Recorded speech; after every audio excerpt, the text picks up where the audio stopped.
Para empezar, el Consejo Ejecutivo de la OEA no es un ente jurídico, es un ente político. Es decir, no va a venir a decirnos cuál es la interpretación correcta de la Constitución peruana. Lo que va a hacer es hablar con todos los actores relevantes de la crisis política peruana y tratar de buscar salidas a esa crisis. En Exitosa Perú, la voz de los que no tienen voz, y estamos conectados con el internacionalista Farid Cajat para preguntarle. Farid, muy buenos días. Buenos días, ¿qué tal? Realistamente, ¿cuáles son las posibilidades, cuál es el marco de acción de la OEA en el contexto de la aplicación de la Carta Democrática Interamericana? Es decir, ¿qué podría hacer la OEA? No mucho, para decirlo clara y sucintamente. Para empezar, el Consejo Ejecutivo de la OEA no es un ente jurídico, es un ente político. Es decir, no va a venir a decirnos cuál es la interpretación correcta de la Constitución peruana. Lo que va a hacer es hablar con todos los actores relevantes de la crisis política peruana y tratar de buscar salidas a esa crisis. Si no las encuentra, al menos buscar consenso en el mecanismo a través del cual debería resolverse, o sea, las reglas de juego con base en las cuales debería resolverse.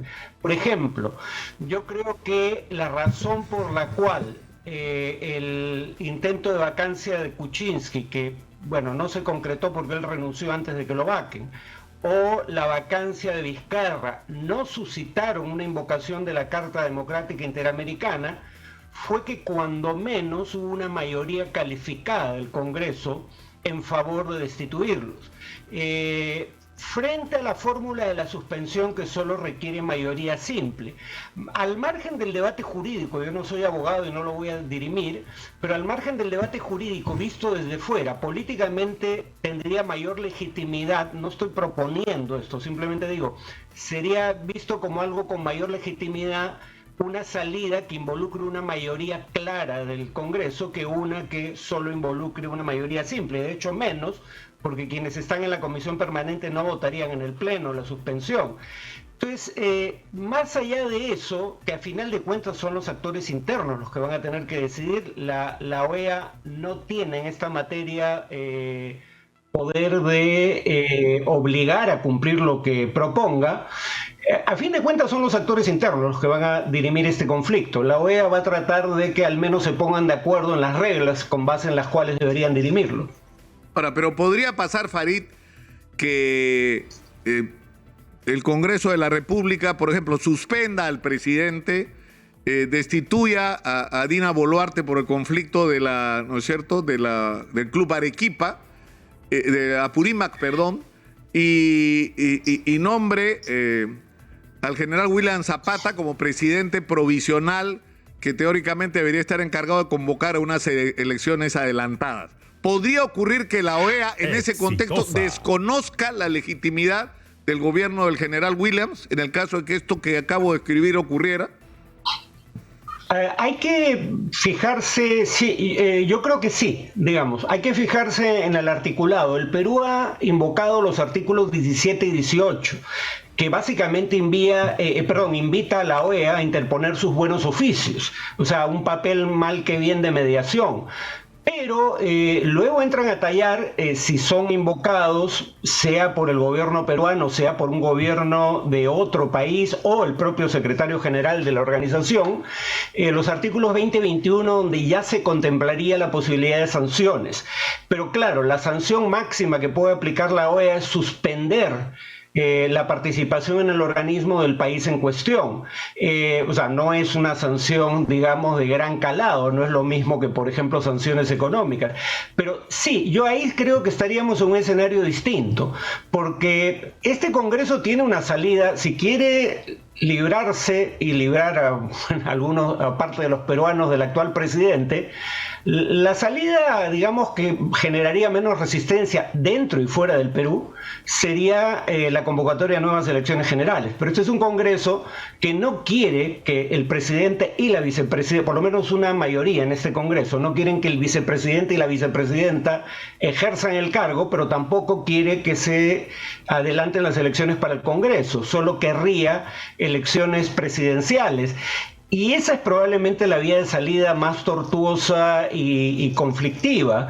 Y ahí, digo, estamos en un escenario hipotético, pero ahí podría invocarse los artículos de la Carta Democrática Interamericana que sí permiten, digamos, la aplicación de sanciones. Ahora, la actitud, tú has llamado la atención en tus notas y otras entrevistas sobre este tema, es decir, una especie de comportamiento oportunista de la oposición al gobierno de Pedro Castillo con respecto a Almagro y a la OEA, porque cuando le daban, desconocían, por ejemplo, la elección o la legitimidad de la elección de Evo Morales, o tomaban posturas severas frente a Nicolás Maduro, ¿no es cierto? Aplaudían.